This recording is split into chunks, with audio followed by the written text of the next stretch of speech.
Today we're here to show you how to spend a beautiful day in the surroundings of Mt Fuji, but the visibility of Mt Fuji literally changes from one second to the other.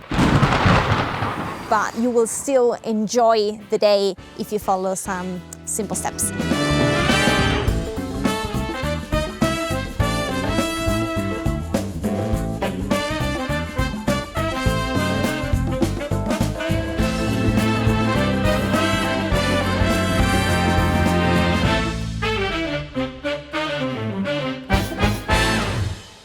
First and foremost, one of my favorite ways of enjoying Mt Fuji is by soaking in one of its many hot springs. And this is why today we came to one of my favorite onsen in this area called Yurari Onsen. Let's go! Yurari Onsen is a centuries-old ritual of healing. The water here is rich in calcium, magnesium, and sulfate, minerals that can help relieve joint pain, improve blood circulation, and soothe tired muscles. The amazing thing about coming to the Japanese hot springs is that you can come without absolutely anything. I did bring my own towel just for convenience, but you can always rent one. Yurari Onsen has more than just one bath. There's 2 open-air baths with a view of Mt Fuji, a quiet cave bath tucked into the rocks, and a gentle steam bath to warm you from within. Each one offers a different way to relax and a different connection to nature. If you've never been to an onsen, please don't worry, it is naked, so I do understand some of you may feel uncomfortable, but people here honestly don't care, and everybody is on the same boat. So this is the Otokoyu, the male bath, and I'm gonna go to Onnayu, the female bath. Let's go inside.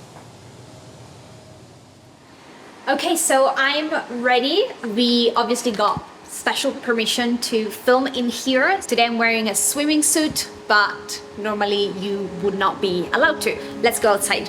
In Japan, soaking in an onsen isn't just about relaxation. It's about resettling the body and mind. A quiet, meditative pause that connects you to the natural world and to yourself. And with this view of Fuji rising beyond the steam, it really feels like the mountain is watching over you. I think it's definitely going to be a highlight in your Japan trip. I strangely feel refreshed by the beautiful sights of Mt Fuji. And I think I want to go to show you the next place. We've come to the Asagiri Dairy Farm. Asagiri Dairy Farm sits right at the foot of Mt Fuji, famous for its fresh milk and soft-serve ice cream. Normally, visitors can only look through the window, but we got special permission to go inside. There are many different machines, lots going on. They have a big tank over there where they actually mix the coffee and the milk. And this is the stage where the bottles get filled. You see the little towel that softly cleans the side of the bottle.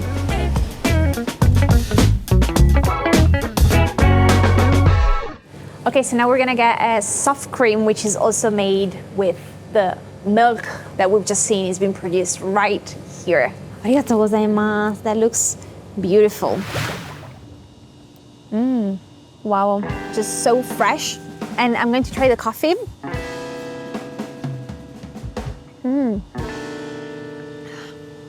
This is also really nice. But we also got some of the very fresh milk. This has just been made. According to the Japanese law, bottles with milk, they have to stay indoor for 24 hours before being able to be dispatched. But exceptionally, we've been given some extra fresh milk. If you are driving or on a road trip in Japan, you will definitely stop by at something called Michi no Eki. Basically like a place with different facilities like free parking and souvenir shops, restaurants, and viewpoints gathered all in one spot. And this is the Michi no Eki of Asagiri. I think this is one of the most beautiful Michi no Eki all over Japan.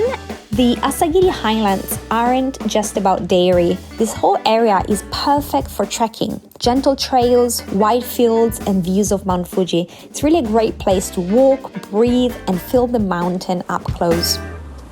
For lunch, we came to the Yamanaka lake. The one thing that you should try eating is called Hōtō. And it's a type of, I would argue, udon. Some people say dumpling, but let's go and find out. Today we came to a place called Shoya. The cool thing is that it's quite a traditional restaurant, so you do take your shoes off when you come in, and then we are sitting on the floor. It says osusume, which means it's the recommended dish. And there's also fish, hōtō, oyster, chicken, etc. I think I will go for the kinoko hōtō, which is a mushroom hōtō. A few moments later. Wow, arigatou gozaimasu. Wow. The one element that always has to be present in hōtō is kabocha, the pumpkin. And the broth is made of miso. And these are the noodles on the thicker end. They're a little bit wider than udon noodles that you may be used to. Itadakimasu. Let's go from the soup. It's so heartwarming. It's amazing. Let's try the noodle. Hōtō is a local noodle dish from Yamanashi Prefecture, and it's not udon.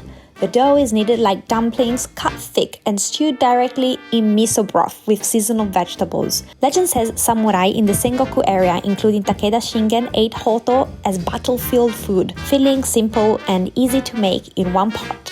It's hearty, humble, and deeply rooted in this region's history. Around the Yamanaka lake, there are actually quite a few really nice cafes, and Hakoniwa is one of my favorite ones because it has a beautiful view of Mt Fuji from the terrace, but also great cakes and good coffee as well. Something that maybe you should try, something that Japanese people love and is a very Japanese creation, is the shortcake. So we came up to the terrace. I'm excited for this shortcake. Wow, it looks amazing. In Japan, shortcake means something very different from the Western kind. Here, it's a light sponge layered with whipped cream and fresh strawberries. Airy, delicate, and not too sweet. Really good coffee. Okay, so the last stop we came to today is actually a little bit hidden area surrounded by nature. And it's called a brew lab. They produce their own craft beer.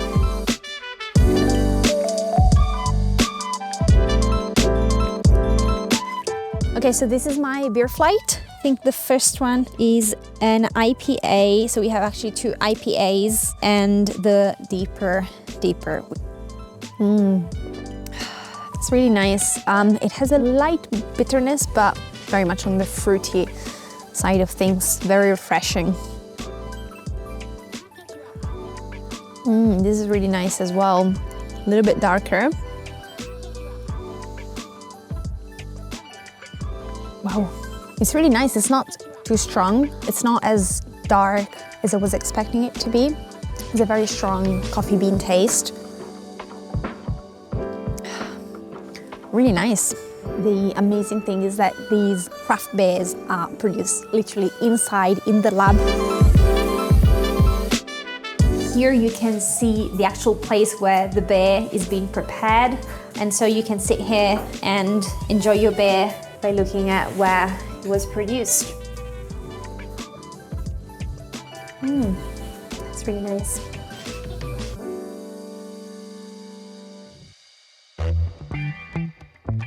What a delicious way of ending the day around Mt Fuji. I hope that through this video you got a couple of ideas for your itinerary for when you come to Japan about how to make the most of lesser known areas around Mt Fuji. Thank you so much for watching. If you enjoyed the video, please don't forget to subscribe to our channel and stay tuned for more. See you next time. Bye-bye. Unknown Japan hosts engaging meetup events, both online and offline. Experience authentic Japanese culture and join our workshops to collaborate on YouTube production with our team. Interested? Click the link down in the description.